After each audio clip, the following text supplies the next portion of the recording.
एक महिला भक्त वृंदावन से बिहारी जी लेकर अपने घर आई और तभी बाहर से गोलू घर के अंदर आया और माँ से पूछता है कि माँ, यह कौन है? तो मैया ने बोला, ये भगवान है और ये ही हमारे मालिक हैं। अब तो घर में जब भी कोई नई चीज बनती तो सबसे पहले बिहारी जी को भोग लगता। पहले यह सब चीजें गोलू को सबसे पहले मिलती थीं। इससे गोलू बहुत चिढ़ने लगा और मन ही मन ठाकुर जी को कोसने लगा। एक दिन गोलू की माँ काम पर जाते समय बोली, गोलू, यमुना जी से मटके में जल भरकर लाना। जब गोलू पानी भरने के लिए जाने लगा तो जाते जाते बिहारी जी को कहने लगा, खाने के लिए तो सबसे पहले तैयार रहते हो, लेकिन काम तो मुझे ही करना पड़ता है। अगर यहाँ रहना है तो काम करो। कहकर गोलू यमुना जी से जल भरने के लिए चल पड़ा। गोलू जब यमुना जी में जल भरने लगा तो उसने देखा कि यमुना जी के अंदर बिहारी जी विराजमान है और कह रहे हैं, ला गोलू, घड़ा हम भर देते हैं। गोलू उनको देखकर हैरान हो गया और बोला, नहीं नहीं, मैं अपने आप भर लूंगा। लेकिन ठाकुर जी ने उसके हाथ से घड़ा ले लिया और भरकर घर ले आए। गोलू घर आकर डर रहा था कि अगर माँ को पता लगा कि मैंने ठाकुर जी से काम करवाया है तो आज मेरी पक्की पिटाई होगी। माँ ने घर आकर बिहारी जी को गीले कपड़ों में देखा तो एकदम से हैरान हो गई और कहने लगी कि गोलू, ये जरूर तेरी शरारत है, जरूर तूने ही इन पर जल डाला है। गोलू ने अपनी माँ को समझाने का बहुत प्रयास किया, लेकिन माँ ने उसको डांट कर चुप करा दिया और ठाकुर जी के भीगे हुए वस्त्रों को बदलने लगी। अगले दिन जब माँ ने गोलू को अनाज पिसवाने का काम दिया तो बिहारी जी फिर अनाज का कनस्तर ले आए और माँ को ठाकुर जी के वस्त्रों के ऊपर सूखा आटा पड़ा मिला।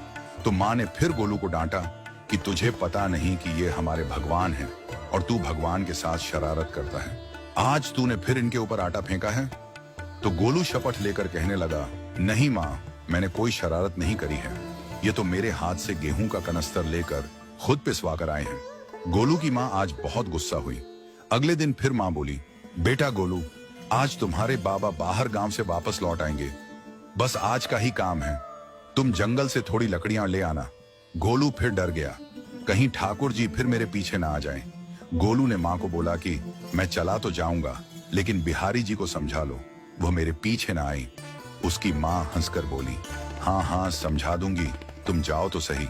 गोलू जल्दी जल्दी लकड़ियां लेने जंगल में चला गया और माँ काम पर चली गई। लेकिन उस दिन माँ काम से जल्दी वापस आ गई और देखा बिहारी जी अपनी चौकी पर विराजमान नहीं है। वह तो एकदम से घबरा गई कि कहीं गोलू की शरारत तो नहीं। वह भागी भागी जंगल की तरफ गई।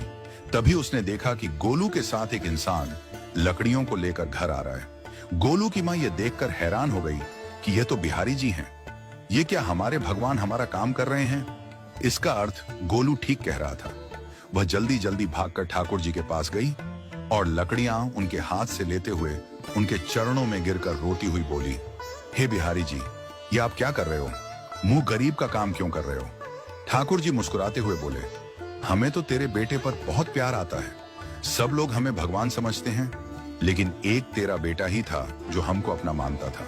अपना मानकर वो हमें डांट भी देता था, हमारे साथ गुस्सा भी करता था, और जो हमें एक बार अपना मान लेता है तो हम उसके मान के लिए उसके ही हो जाते हैं।